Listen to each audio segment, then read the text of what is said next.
Muchas son las amenazas que intentan robar nuestra vitalidad espiritual. Satanás, el mundo, nuestro propio pecado están allí siempre acechando para que nuestro compromiso con el Señor sea superficial, sea el más mínimo posible, que no nos ejercitemos en disciplinas espirituales, etc. Pero Jesús tiene una palabra para nosotros. Especialmente me refiero a Apocalipsis capítulo 2, versículos 12 al 17, que dicen: Escribe al ángel de la iglesia en Pérgamo. El que tiene la espada aguda de 2 filos dice estas cosas: Yo conozco dónde habitas, donde está el trono de Satanás, y retienes mi nombre y no has negado mi fe, aún en los días de Antipas, mi testigo fiel, quien fue muerto entre ustedes donde mora Satanás. Sin embargo, tengo unas pocas cosas contra ti, que tienes allí a algunos que se adhieren a la doctrina de Balaam, que enseñaba a Balac a poner tropiezo delante de los hijos de Israel, a comer de lo sacrificado a los ídolos y a cometer inmoralidad sexual. Asimismo, tú también tienes a los que se adhieren a la doctrina de los Nicolaitas. Por tanto, arrepiéntete, pues de lo contrario vendré pronto a ti y pelearé contra ellos con la espada de mi boca.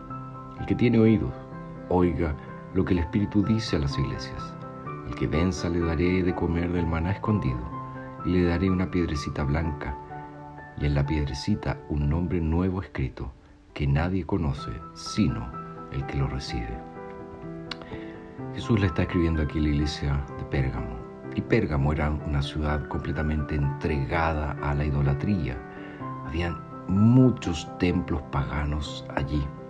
Por eso Jesús dice claramente que sabe dónde habitan estos hermanos, dónde está el trono de Satanás, dónde mora Satanás. Era un lugar oscuro, un lugar tenebroso. Y en ese lugar tenebroso había una iglesia del Señor. Y eso nos enseña algo muy importante. Las palabras de Cristo se cumplen porque Él dijo que Él iba a edificar su iglesia y que las puertas del infierno no iban a prevalecer contra ella. Y aquí tenemos un ejemplo claro de eso, porque en medio de tanto paganismo, en medio de tanta superstición, en medio de tanta oscuridad y tinieblas, en el lugar mismo donde mora Satanás, hay una iglesia del Señor Jesucristo, una comunidad de creyentes que está allí. Ahora, existían algunos peligros para esta iglesia, y el primero de ellos era comprometer su fe. Comprometer su fe. Ciertamente había mucha presión, y esta presión estaba llevándolos a enfrentar el desafío de acomodarse al paganismo, o bien enfrentar la muerte. Y por eso aquí el Señor Jesucristo cita a Antipas, mi testigo fiel, que fue muerto entre ustedes. Antipas, poco sabemos de él, pero sí podemos entender de que él fue ejecutado por causa de su fe, fue ejecutado por mantenerse fiel al Señor. Entonces esta iglesia, en medio de tanta oscuridad, estaba siendo presionada a adaptarse, a conformarse al contexto. Y nosotros también constantemente sufrimos esa amenaza.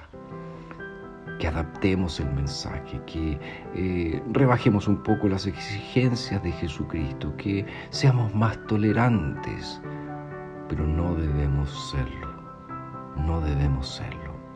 Pero había otra amenaza que estaba presente en esta iglesia, y se nos dice que Jesús tiene algunas cosas contra esta iglesia, que tienen algunos allí que se adhieren a la doctrina de Balaam, y que se adhieren a la doctrina de los Nicolaitas.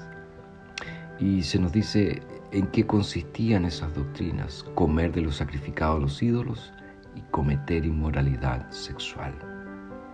Es decir, estos grupos, estos falsos maestros en medio de la iglesia estaban enseñando cosas distintas a la sana doctrina, y el gran problema era que la iglesia en general no los estaba rechazando, no los estaba confrontando.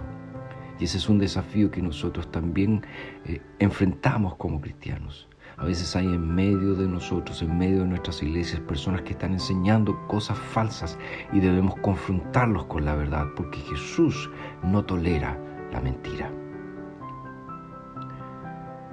Esos son algunos de las amenazas que sufrimos y debemos estar preparados. Y Jesús nos llama aquí a oír, a arrepentirnos de esos pecados y también a esperar en Él, que Él nos dará todo lo que necesitamos. Fijemos entonces nuestros ojos en Jesús, el autor y consumador de nuestra fe.